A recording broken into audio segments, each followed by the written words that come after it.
Kuat sikit bagi orang dengar. Auzubillah. أعوذ بالله من الشيطان الرجيم بسم الله الرحمن الرحيم وإذ ابتلى إبراهيم ربه بكلمات فأتمهن قال إني جائلك للناس إماما قال ومن ذريتي قال ومن ذريتي قال لا ينال أهد الظالمين. Maksudnya, dan ingatlah ketika Ibrahim diuji Tuhannya dengan beberapa kalimat, lalu dia melaksanakannya dengan sempurnanya. So kita start kat situlah. Sebab masa ustaz yang share tazkirah tu, dia ulas sangat panjang tentang ayat ini. Itu Allah SWT ni telah menguji Nabi Ibrahim dengan beberapa ujian. Wa idzi ibtala. Ibtala ni adalah balak lah, ibtila. Ibrahim rabbuhu bi kalimatin fa atammahunna. Yang beberapa arahan fa atammahunna. Sebab pada perkataan fa atammahunna ni dia ada banyak angle kita boleh lihat kelebihan Nabi Allah Ibrahim alaihissalam. Pertama sekali lah pada perkataan fa tu. Okay. Sebab fa kat sini maksud dia lah lalu, bukannya summa. Betul tak? Kerana Imran kan, kalau kita belajar bahasa Arab, dalam bahasa Arab ni dia ada dua perkataan yang menunjukkan tertib. Satu fa, lagi summa. Kan? Contohnya summa tus'aluna yawma idzin 'anil na'im. Sebab kemudian kan nanti baru akan tanya tentang nikmat-nikmat. Tapi kalau fa ni maksudnya dia dua aktiviti A dan B. Di tengah-tengah tu adanya summa ataupun fa. Kalau di tengah-tengah tu ada perkataan summa, dia ada senggang masa yang lama antara A dan B. Tapi bila bahasa Arab menggunakan perkataan fa, kita ada apa ya? Time, tak ada gap. A je Immediate. terus B. Immediately kan, lalu dah. Dia panggil istilah dia litartib walaysa ta'kid. Istilah Arabic dia. Sebab dia haraf, ada tujuan dia kan. Fa ni dipanggil litakid, litartib untuk menunjukkan tertib, walaysa ta'kid, tanpa ada senggang masa. Contoh kan, bila Allah SWT suruh para malaikat, iz qala rabbuka lil malaikati isjudu li Adam fasajadu. Terus sujud. Fasajadu illa iblis. Maksudnya malaikat ni pun makhluk yang cepatnya action dia tu, Allah kata fasajadu. Dia terus sujud. Kita faham lah sebab malaikat memang dia akan terus buat. Kes ini, bila Allah Ta'ala terus uji ataupun beri satu perintah pada Nabi Ibrahim, dia fa'atam mahunan. Terus dia datangi perintah tu dan menyempurnakannya. Masya Allah. Istilah yang Ustaz sebut adalah suratul istijabah aslinya. Dia segera merespon kepada arahan-arahan dari Allah SWT. Itu dia kena dari ini. Itu benda yang kita belajar lah Nabi Ibrahim ni. Segera merespon pada arahan Allah SWT. Walaupun arahan tu arahan yang berat. Contohnya kena sembelih anak. Ingat ke? Faham ke? Dapat mimpi dia tu mimpi kan? Dia dapat wahyu mimpi, dia ni menyembelih anak dia. Dia teruskan, maksudnya dia tak ada macam tunggulah, kapan ni kot kan, buat usaha kan. Tak ada, dia menyediakanlah perintah berkenaan. So kalau kita nak betul-betul memaknai Hari Raya Haji ni, pengorbanan Nabi Ibrahim, sepatutnya output yang kita bawa balik lah, antara kita segera lah merespon pada hal terbaik kan. Solat ke, Quran ke, dan apa-apa lah tugas-tugas kan. Tak mesti respon pada Al-Quran hadis juga. Maksudlah respon pada ibu bapa kan. Sebab mentaati parents tu sebahagian daripada arahan Al-Quran lah, selagi mana dia tidak bertanggung syarat kan. So kita punya kesegaraan merespon pada perkara terbaik ini adalah antara indikator kita ni bawa balik lah mesej daripada kisah Nabi Ibrahim melalui sambutan Aidil Adha ni kan. Muhammad Adam, cukup sedikit intro kan pada hari ni. Itu baru introduction, insyaAllah. Banyak lagi Cerita menarik tentang Nabi Ibrahim ni. Mungkin Baim boleh share sebab dia Ibrahim kan. Dia banyak baca. Tapi baguslah kalau kita kaji kelebihan Nabi Ibrahim. Dan Nabi Ibrahim ni banyak sangatlah dia punya apa, sisi-sisi yang menarik lah nak diambil Nabi Ibrahim ni. Contohnya Nabi Ibrahim ni, dia sebabkan dia berdoa Nabi ni dibangkitkan kan. Sebab dia yang berdoa dekat Mekah tu, Rabbana wa ba'ath fihim rasulan minhum kan. Ya Allah, bangkitlah di kalangan mereka rasul. Masa tu dekat Mekah dengan anak dia. Lepas dia naikkan apa? Yarfa'u apa? Qawa'id Baitul Haram ni kan. Lepas dia mengangkat apa Qawa'id ni, dia punya foundation of rumah tu, Al-Haram tu, dia doa dengan Nabi Ismail. Semoga Allah Ta'ala ni membangkitkan seorang rasul di Mekah ni nanti dalam kalangan mereka. So doa itu adalah jawapan kepada doa itu, Allah Ta'ala membangkitkan Nabi Muhammad SAW. Masya Allah kan. Doa Nabi Ibrahim. Tapi jarak di antara doa Nabi Ibrahim dengan masa dibangkitkan Nabi ni lebih kurang 4,000 tahun. Masa Nabi Ibrahim dia doa satu benda yang jauh ke depan. Okay. Yang melangkaui zaman. Bukan untuk kepentingan dia.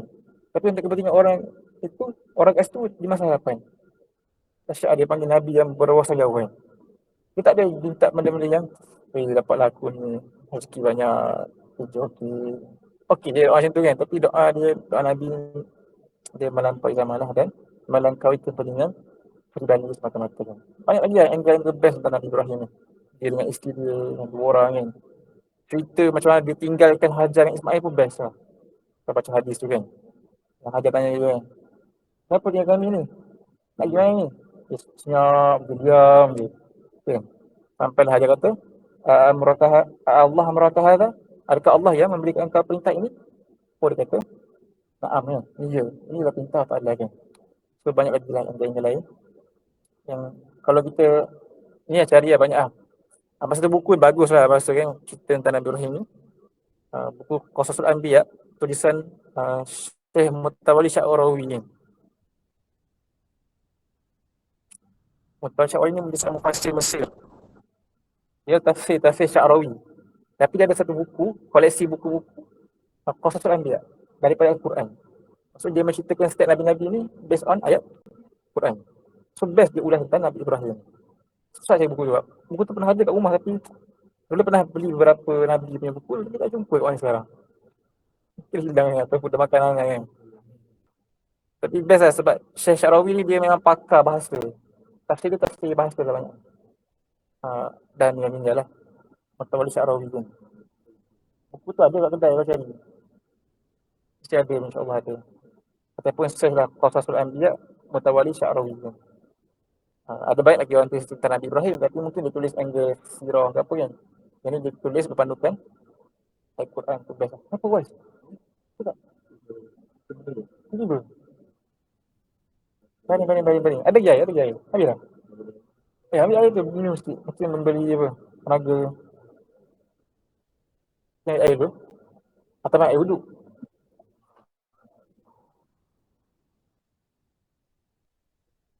Okay, tu lah sedikit iklan tentang Nabi Ibrahim dan juga buku tu lah kalau siapa nak baca kan. Untuk lebih lah apa memahami dan feeling kan tentang Nabi Ibrahim alaihissalam. InsyaAllah. Kita masih lagi tunggu Faiz kan? Tak ada Faiz kan? Ataupun dia dah update kat grup. Kita dah tahu lah.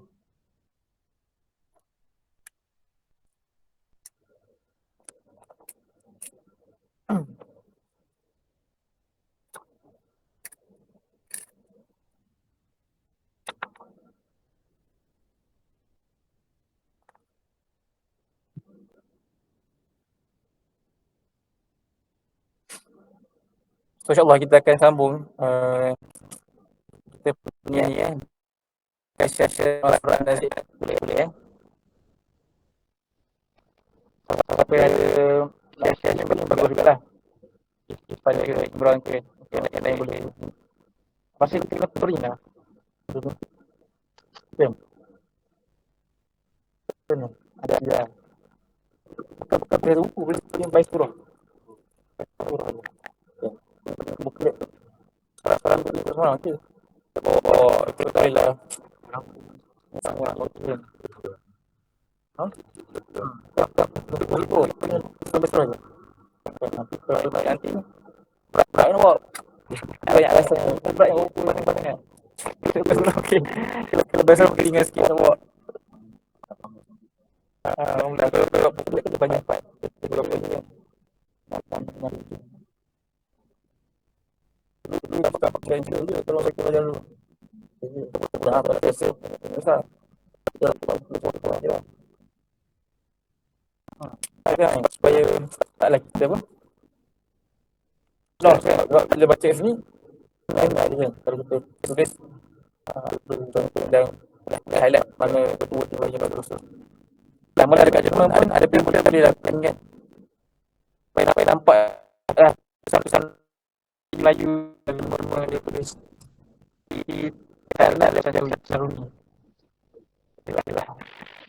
InsyaAllah kita akan sambung sikit lagi. Kalau masih sedang masuk pada babak-babak orang dalam menuju tentang mengajak kita lepas kita hadang hari kiamat, mengajak kita tengok daripada apa yang berlaku pada Fir'aun kan. Yang mana Fir'aun itu telah pun didatangi oleh Nabi Musa supaya pada dia hidayah lah. Kita masuk kepada kelompok ayat ke-12 ayat ke-19. Selepas cerita sebelum ini, momen Allah Ta'ala melantik tadi. Jazakallah khair. Kita berbesarkan kan. So, Allah Ta'ala berfirman ayat 17. A'udzubillahi minasyaitonir rajim. Izhab ila fir'aun innahu tagha. Wa qul hal laka ila an tarakta wa ahli ila rabbika fatakhsha. Ini sudah dibincang sebelumnya. Menarik dalam ayat ini, Allah SWT ini menyuruh Nabi Musa pergi pada Fir'aun kerana Fir'aun telah pun tagha kan, melampaui batas.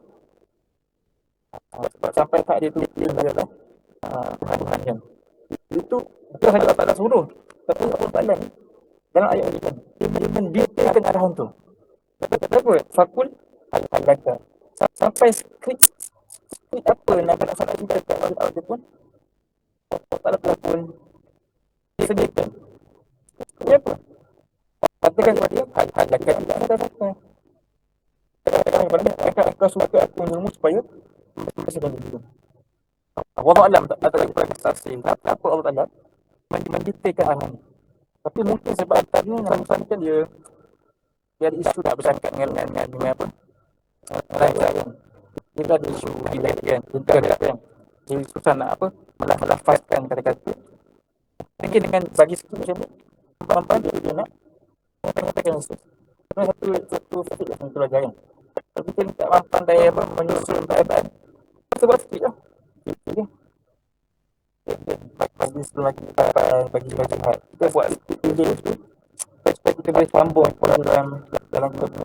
Tapi yang baca time tu, kita ada skrip, kita dah tahu ada idea lah apa yang kita nak cakap kan. Semua orang boleh cakap secara apa? Spontan dan keluar informasi. Macam apa siap? Bukannya spontan ni. Sekarang ada banyak cakap. Banyak kali cakap ni kan. Tapi kalau dulu, memang kalau kita ada program nak menyampaikan suara radio, mana akan tulis bukan lagi hafal mana boleh ada apa dah dekat seseorang lah. Jadi flow dia ke sini kita kelas skrip tu satu biji kita susun lah orang yang nak sebut dalil ni dia tak tafsir apa terpas dalil ni supaya kita boleh lihat dalil ni poin-poin tu. So memang preparation macam tu. Dan waktu ni kita mungkin apa lah menskripkan arahan ini. Pertama mungkin dapat Nabi Musa tu adalah dia ada kelemahan tu. Yang bagusnya dia tahu lah apa yang saya nak katakan. Itu yang ni lah. Bila kan kalau Allah Ta'ala tak detail di sini, kita tahu apa konten yang saya nak kita awal dulu. Suruh kat sini kepentingan bukan tazkiyah kan. Maksudnya benda ramai Nabi Musa pergi kat dia ni bukannya kau hilang ni kau akan dikenakan hukuman secara tak. Sebelum kita tahu warning marah-marah ni ayat dia membersihkan satu mana kita banyak baca lah. Sebab saya kata ni pun dia lagi ajak dia bersihkan dia bukan yang terus nak apa nak denda kena hukum dia. Dulu siapa dah yang buat salah kat Malaysia ni? Sajak je kan. Itu kan Melayu kan bagus. Panggil dia macam kan. Orang lain je suruh siapa? Haram lah buat ni kan. So dia ada kode-kode yang very ni lah. Lembut lah. Hati-hati tu. Kan yang kisah ni bagus kan.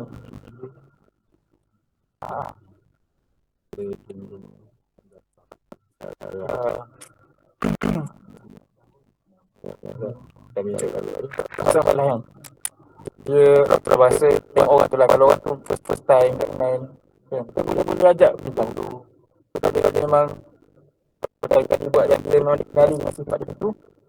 Sebenarnya pada orang kita yang ada kuasa, kita orang ada kuasa kita boleh guna kuasa dia. Dia boleh guna dekat tu. Tak salah kan. Cuma sebelum tu kalau orang tu pertama kali jumpa, ajak lah. Macam ada orang lain kan.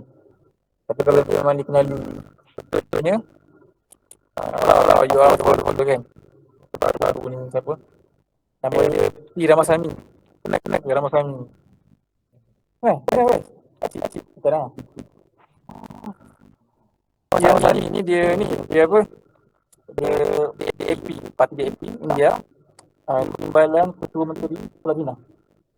Dia ada keluarkan macam mengutuk Mat Tidau lah pada syukurnya. Dulu tu dalam kes yang 3 budak perempuan yang disebut oleh bapak dia, yang mak dia nak balik hak penjagaan tu, sama-sama juga antara orang yang kuat saksi mak dia lah. Orang macam dia tu dah dikenali sebagai orang yang okey lah kita nak keraskan pun. Sebab memang banyak artis macam-macam ni jumpa tu kan. Saya sini macam ni. Sebenarnya tak ada kata apa pun, tak ada apa je. Kalau ada peraturan tu boleh ikut peraturan lah. Sama-sama je. Kok je. Bukan serasa bunuh. Tak boleh. Mesti kena bersyariat kan. Apa peruntukan perundangan yang ada. Keras kat sebenarnya tegas lah. Kalau dia ada bincang lah. Kena dia pun tak setuju. Sebab dia salah. Tapi kita nak kembali pada ni. Kalau dah tegas lah kepentingan, kita offer dia tu, offer dengan sebesar izin. Masa mana dia kira orang kita, pasal bila kata itu, manusia tidak bertindak zalim, bertolong dan berhati melainkan apabila dia jauh dari Tuhannya tu. Kalau dah ada pandangan khasyak tu, taksya tu, takut kepada Allah, insya-Allah dia akan jadi tak tawar. Seorang jadi buat maksiat, sampai batas, langgar kepada sebab dah hilang perasaan takut kan. Dalam surah Al-Mulk Allah Ta'ala sebut ayat last kali tu, walladzina yakhshawna rabbahum bil ghaib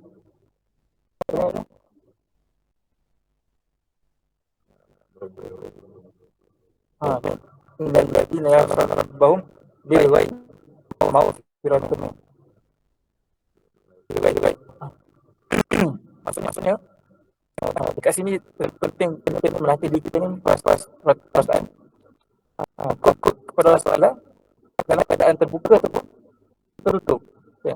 Dia yang perasaan takut saya akan buat benda yang macam luar pada keadaan yang boleh buat benda yang macam tapi susah sebab itu kalau yang mana dalam keadaan ghaib tersembunyi. Sebab itu dalam surah Al-Mulk tu inna lillahi wa inna ilaihi raji'un lahum maghfiratun wa ajrun kabir. Ada dua ganjaran orang yang boleh ada perasaan takut kepada Allah Taala dan keadaan tersembunyi. Lahum maghfiratun. Pertama Allah bagi dia maghfirah wa ajrun kabir. Syurga ganjaran sangat besar. Sebab kita mungkin orang kita takut nak buat maksiat yang tak tahu apa dua orang tengok ada apa lah. Tapi kita sembunyi ada tak perasaan takut kepada Allah Ta'ala yang kalau kita bersembunyi ada rasa takut tu itu satu perasaan yang mahal lah sampai layak diganjari maghfiratun wa ajrun kabir. So Fir'aun ni dia dah boleh buat benda tu terbuka. Saya sembunyi terbuka boleh tak takut dah. Maksudnya dia memang dah betul-betul melanggar batas lah. Jadi sebab tu saya sebut tu manusia yang tidak zalim, tidak zalim kalau dia berhaka melainkan apabila dia jauh dari Tuhannya. InsyaAllah. Jika dia start dari jalan yang benar, hatinya akan rosak dan menjadi cegam. Dan istilahnya nak tanda zalim dan mendahakan Allah SWT. Itu ayat sampai ayat 19 yang kita baca sebelum ini. Sambungan dia insyaAllah sekali lagi. Dia tiga saja. Allah Ta'ala sambung Arahu ayatul kubra. Kemudian dia memperlihatkan kepada mukjizat yang besar. Itu Nabi Musa memperlihatkan kepada Fir'aun mukjizat yang besar. Ayatul kubra kan. Kata wa asa. Tengok kata Anfal. Tadi kita belajar Anfal kan. Apa segera. Kita tak fikir pun. Kata wa asa. Masya Allah. Dia tidak memberi ruang untuk fikir pun tentang dia mukjizat yang begitu ada. Maksudnya dia memang tahu. Kalau dia gunakan tumma zaba kan. Tumma zaba puasa. Dia lagi maksud dia tidur. Cuba nak consider. Dia baru dia manusiakan dan dia asalkan dia bermakna dia membelakangkan. Tapi ini memang jelas. Tetapi pakai zaba. Dia langsung dia mendustakan apa dia buat. Mana kemudian dia ada tempoh masa. Maksudnya mungkin tidak lama ada masa betul tempoh masa. Jadi jadi kalau mana dia dah set apa yang saya buat tu kan tolak sebutnya tu tolak kata yang jadi dia lebih mana kita kata respon lah sebab kita nak baca sekarang ni kan ayat yang kita baca ni kita highlight apa yang berlaku pada Quran seperti itu ni. Bukan nak fokus pada apa dia nak baca sangat. Sebab nak tengok apa yang berlaku akhir-akhir daripada Quran. Tapi Allah sebenarnya Thumma akbar yas'a fahashara fanada qala ana rabbukum a'la. Ini adalah apa namanya? Ini Thumma ya, kemudian ya. Daripada yang bermasa lalu dia mengumpulkan dan berseru lalu berkatalah aku Tuhan yang maha kamu yang maha tinggi. Sehingga Al-Quran pantas menyebut perkataan Fir'aun yang perampok dan kafir itu. Secara lalu dia mengusulkan usul-usul Fir'aun melakukan budaya dan mengumpulkan ada sihir. Ini sebenarnya bukan berlaku terusan. Betul tak? Dia berlaku kemudian. Umat Baros Es'an Fahashara Fanada ni kan berlaku kemudian kan. Dia set masa dia kedua kata kan. Umat tu. Dia menyimpulkan semua step-step dengan perkataan Ummah. Sebab dia bukan atas sini bukan dari kita telur tu. Kita betul saja. So respon kita Nabi Musa begini lah. Dia kumpulan manusia ini kita tidak faham kan. Poin saya baru ajak tu beradu sihir lah. Banyak palu. Tapi tak cerita kat sini. Kat sini sebut Ummah Akbar Yas'a. Dia berpaling Akbar dengan Yas'a. Dan berusaha ni. Ini usaha nak membantau Nabi Musa. Dia kumpulkan hal itu kita tahu itu. Dan sampai tahap dia kata Allah dan Rabbukum a'la. Ini paling dah kemuncak lah. Fir'aun punya tu kesombongan lah. Tawakkan. Sebab syaitan tak ada lah syaitan yang aku. Tapi Fir'aun tu boleh rasa. Dia dah sepas sekarang dia. So ada manusia itu memang teruk lah. Memang tak Nabi Tuhan kan. Apa kalau kita tengok satu ustaz ni dekat kita sebut nama dia Ustaz Ikram Ma'ano kan. Dia ni bagus lah. Dia ni apa Firdaus Wong pun ni. Ustaz ni suka membongkarkan keadaan Ustaz. Ada baru yang salah lah. Ni ramai orang India tu mak Tuhan kan. Mak Tuhan lepas tu dia jadi disembah orang. Seorang makin kaya, makin dewa. So orang-orang sini memang dah dahsyat lah. Sampai tak boleh mengaku Tuhan. Mana mungkin manusia jadi Tuhan kepada manusia lain. Wajib itu yang takkan Tuhan pun sama juga. Tapi nanti tengok kenapa Fir'aun boleh jadi Tuhan. Itu ulas dengan panjang kan. Dia kata sana. Ini poin yang bagus. Kenapa seorang ni boleh sampai dia mengaku Tuhan, ada orang ikut dia. Orang takut pada orang surrender pada dia. Dia kata, ia berkata begitu kerana kelelayan rakyat jelata. Masya Allah. Berkata pula kepada Tuhan dan ketaatan. Rakyat rendah pada Tuhan dan ketaatan rakyat jelata yang membuat pemerintah kita balik itu tertipu. Sebenarnya perusahaan balik itu hanya manusia sebatang kara sahaja. Pada hakikatnya ia bukan sebagai kekuatan ataupun kuasa. Yang membuat dia berkuasa ialah rakyat jelata yang lalai dalam diri. Mereka lah yang beri belakang untuk ditunggang, memberi leher untuk tarik, menundukkan kepala untuk langkah dan menyerahkan kemuliaan dan kehormatan untuk melakukan yang sewenang-wenangnya. Masya Allah. Kita tengok tidak apa, dari segi hakikatnya. Dalam apa? Pada yang seorang manusia, dari kuasa seorang, dari segi tenaga seorang. Fir'aun, kuasa sama kekuatan dia. Dia tak sesuai. Faham dari segi apa realitinya kan? Kalau kita ajak dia bertanding gusti pun, dia adalah kekuatan seorang manusia saja. Tapi mesti dia boleh kontrol orang. Jadi pasti adalah karya raya kan? Orangnya kan? Yang telah pun disciple dia lah. Ataupun terguna dia kan? Dia brainwash dia kan? Bila syarat kat dia lain lah kan? Daripada kebenaran, daripada cahaya. Dia boleh tunduk pada orang yang zalim. Sebab dia sendiri tak nampak mana yang betul kan? Salah. Sebab tu penting kita ni kan. Yalah, kalau kita dalam politik kan. Kenapa boleh ada pemimpin zalim ni kan? Akan pada masyarakat kan? Kita dah claim orang ni kenapa ni, barang naik, pemimpin, rasuah. Senang dia reflect. Kita lah orang yang angkat dia kan. Sebab kalau orang yang angkat dia pun tak angkat, bagi duit sikit, boleh itulah undi kan. Bagi RM10 dah undi dah. Sebab orang yang lalai ni lah yang mengangkat pemimpin yang zalim. Sama dah berlaku dekat Fir'aun kan. Dekat PS ni rakyat jelata yang buat demikian tertipu dan terakut. Dengan ketakutan itu lahir dari persangkaan-sangkaan tak benar. Masya Allah. Perintah yang zalim sama saja seperti manusia sebatang kara. Tidak mungkin lebih kuat dari ribuan dan jutaan rakyat. Tapi juga rakyat menggari harga kemanusiaan, kehormatan dan kemuliaan kebangsaan mereka. Setiap seorang rakyat adalah setanding dengan seorang perintah zalim dari segi kekuatan. Kita sama kan? Rakyat satu dengan perintah. Sama dari segi kekuatan fizikal. Kan? Kalau bertanding ke dengan kita sama je. Tapi kenapa dia boleh macam tu? Sebab dia kontrol lah. So dia nak highlight kat sini. Saya betul suka dia akan cari poin yang panjang lah kalau bab pemimpin zalim ni. Sebab apa? Sebab di zaman dia tu Mesir kan ramai sangat zalim, pemimpin zalim lah. Kita tahu kan Hosni Mubarak zaman tu, Anwar Sadat, apa lagi zaman tu lah yang famous tu, Jamal bin Nasir kan. Ini memang tembak je orang yang tak suka. Macam mana Jamal tu boleh naik? Dia seorang je manusia. Kenapa orang tak tawan dia? Takut lah. Takutnya satu kata perasaan yang apa yang kata dia kata ketakutan ni adalah lahir dari sangkaan-sangkaan tak benar. Kan?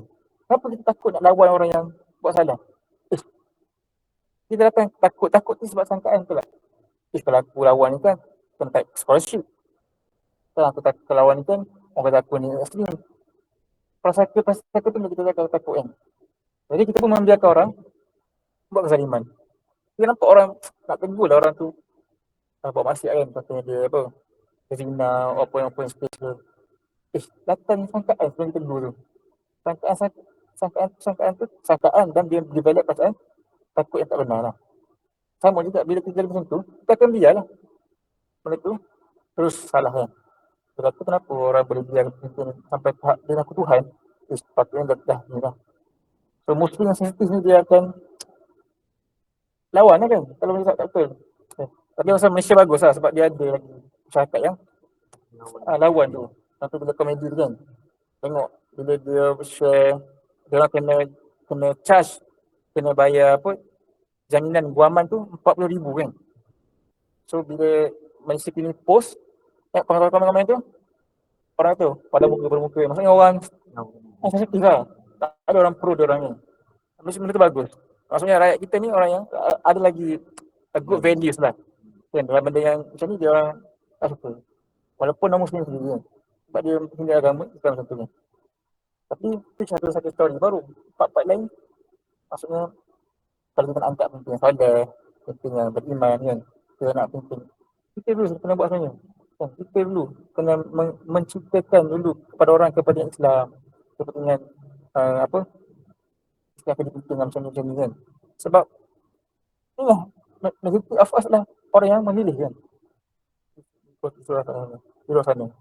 So, kalau orang ni pun tak faham, ada majoriti, kalau nak orang ni kan, sangat-sangat cari orang yang faham lah. Angkat orang yang faham kan.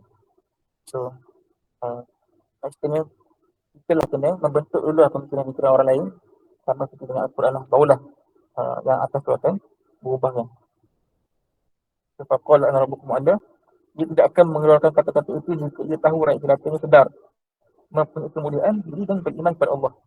Kerana mereka tahu bahawa dia hanya seorang manusia lemah dan tidak berkuasa di atas suatu apa. Andai seekor lalat merampas sesuatu darinya, mesti ia dapat menyelamatkannya.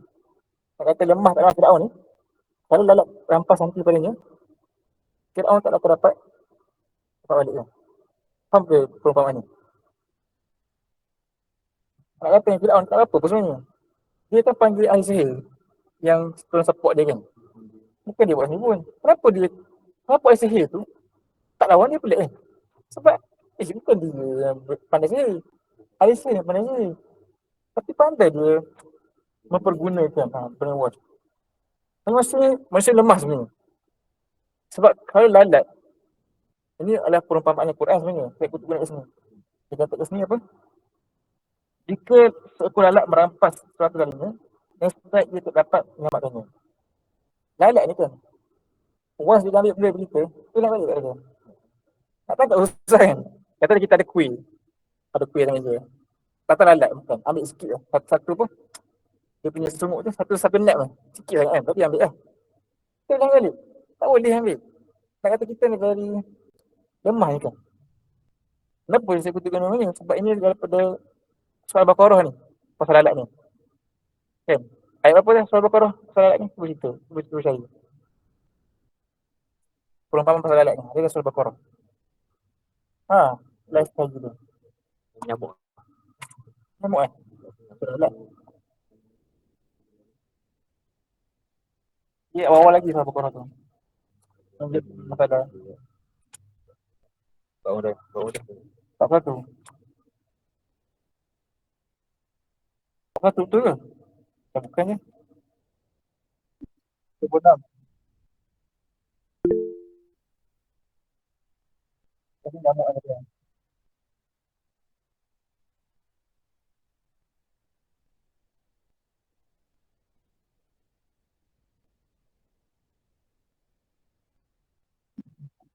Betul.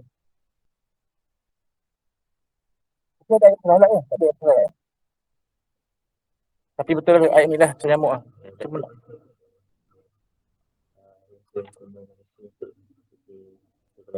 Oh ada yang tu lah. Betul. Kumpul semua orang. Betul. Tapi maksudnya lemah lah kita ni kan. Dengan lalat ni, kita tak mampu nak balik kan.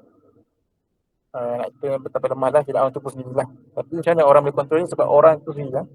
Orang ramai yang lalai kan. Tidak beriman kepada Allah dan sangguplah dibiarkan mereka ditindas dan diikuti oleh orang yang zalim seperti Fir'aun kan.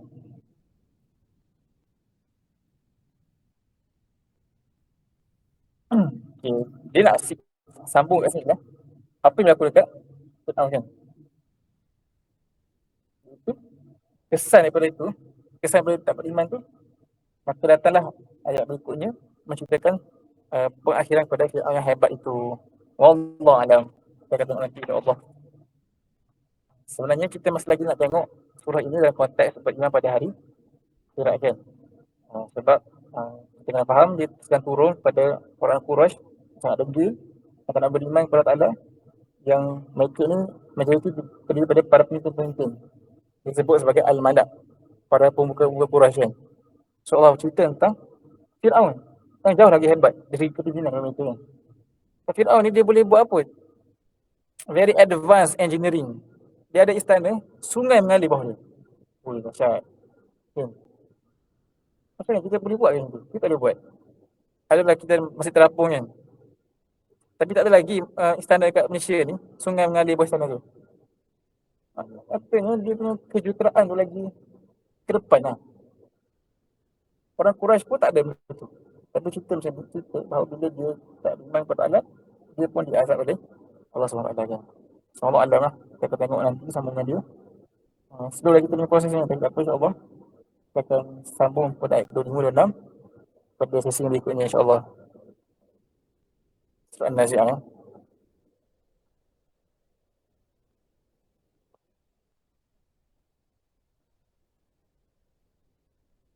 Ada kesan nak tambah ke, nak share bacaan ke, ataupun angle lain ke, ataupun cerita-cerita situasi yang relatable.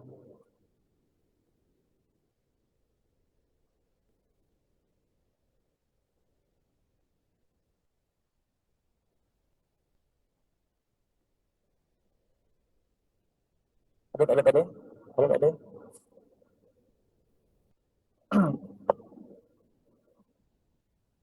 Just nak delete kan, macam mana dia nak cerita pasal point Fir'aun ni boleh boleh berkuasa sebab rakyat yang lain kan.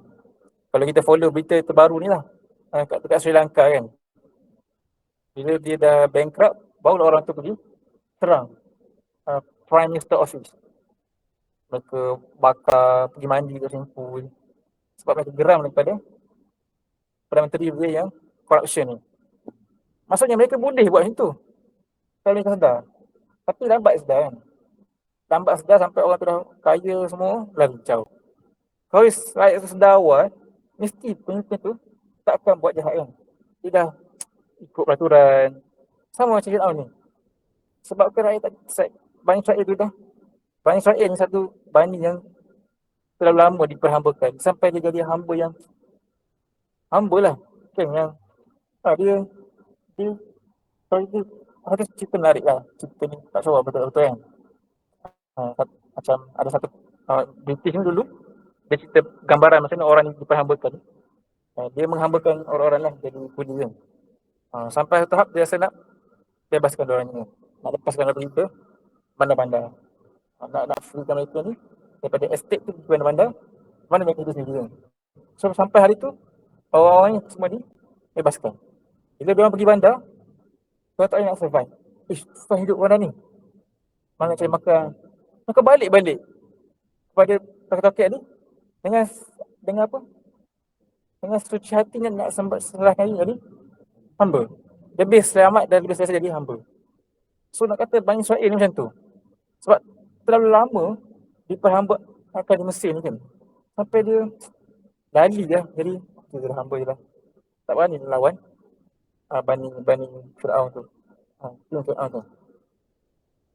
Sebenarnya Musa lah orang yang datang mengangkat semula ni semangat-semangat Bani Israel ni kan. Jadi macam tu lah. Bila kita ni, kita bukanlah hamba tapi selalu leka dengan muzik, hiburan kan. Kita punya remaja-remaja tak fikir lah pasal isu semasa. Nak kena angkat balik ni semua orang ni punya apa?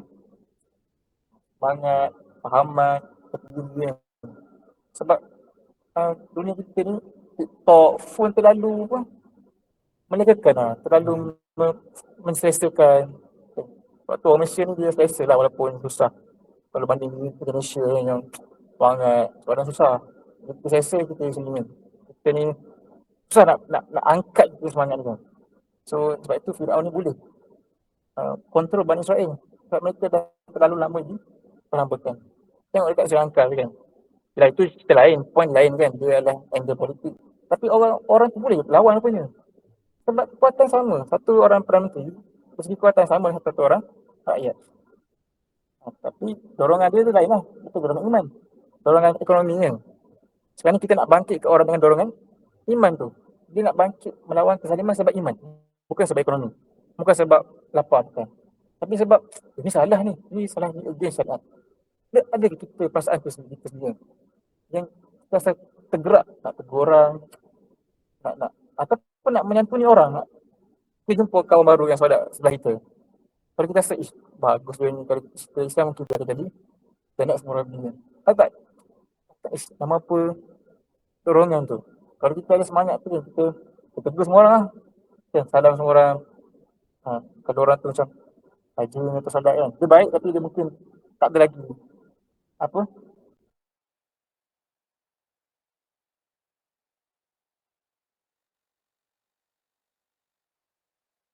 pribadi Muslim. Tapi sebab kita lama dah tinggalkan kan. Lepas tu kita sebenarnya adalah para pendakwah. Yang jumpa orang kita nak kenalan, share nombor kan. Tapi sebab benda tu tak dipraktiskan. Kita lahir, kita tak pernah pun mak bapak aku macam tu. Tiba-tiba nak orang dia macam satu benda yang baru lah. So dia kena dibantu sebenarnya. Sama dah. Ni nak cerita lah kan. Sebenarnya kita boleh buat. Dia sedar. Macam orang Selangkah kan. Dia boleh buat dia sedar. Tapi dia sedar tu lambat lah. Dah bankrupt yang negara baru sedar kan. Patut dia buat awal lagi kan. Sebelum negara bankrupt. So sebelum kita meninggal baru sedar kan. Apa kata Ali kan. Orang ramai orang yang hidup. Bila dia mati baru hidup. Maksudnya dia mati boleh sedar hidup. Satu deep lah kan. Maksudnya dia dah mati tapi dia barulah hidup yang macam ni dunia ni. Tapi dah mati dah. So sebelum kita mati ni, hiduplah sekarang. Sesuai hati tu. Hidup sekarang lah. Allah. Muhammad Alam, ada ke siapa nak tambah tak ada Kalau ada masa kita start dulu. Kalau ada masa jumpa lagi, kita sambung lagi lah surah Al-Nazi'at ni kan. Sebenarnya nak apa sambung kan. Nak recap hadis tu kan untuk benefit Irfan, Faiz dan juga lain-lain jugalah. Tapi mungkin malam ni bukanlah. Sebab dah start lambat sikit. Minta maaf. Jadi kita boleh bagi task kan untuk setiap orang tu simpulkan hadis-hadis ni kan. Sebelum kita sambung lagi hadis yang berikutnya. So that kita semua dekat ni lah untuk same page. InsyaAllah.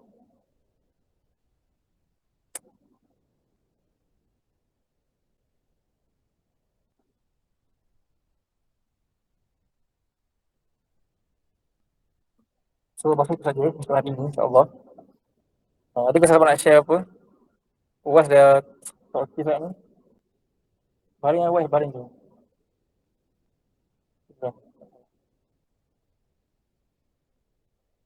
Tiba Buat mana dia? Sebab tak sempat nak cerita lagi pasal macam mana. Sekarang ni bahaya ni ada influenza kan. A, B.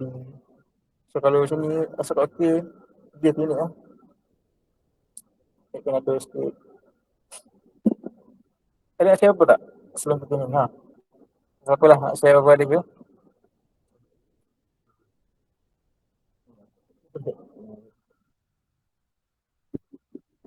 Kita nak share tanyalah orang lain dulu kan. Kalau apa nak share. Sebenarnya abang ada nak borak personal dengan orang Jerman ni. Tapi rasa macam tak sebab orang ni. Sebab rushing pula ni.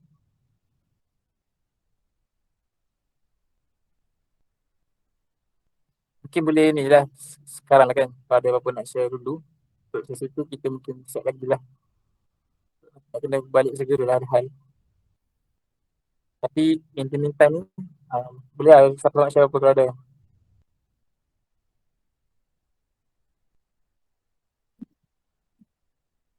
Silakan. Sorry Irfan. Silakan. Saya tak nak share apa yang pasal influenza A tu. Improve dulu sikit Irfan. Bismillah. Sekarang dengar ke Abang Syakir? Betul. Betul. Saya nak share pasal influenza A tu. Just tadi dengar Abang Wes Abang Syakir kan. Saya baru tengok Reels Fitri Yahya. Tapi Tuan Fitri Yahya tu ambil daripada seorang doktor lah.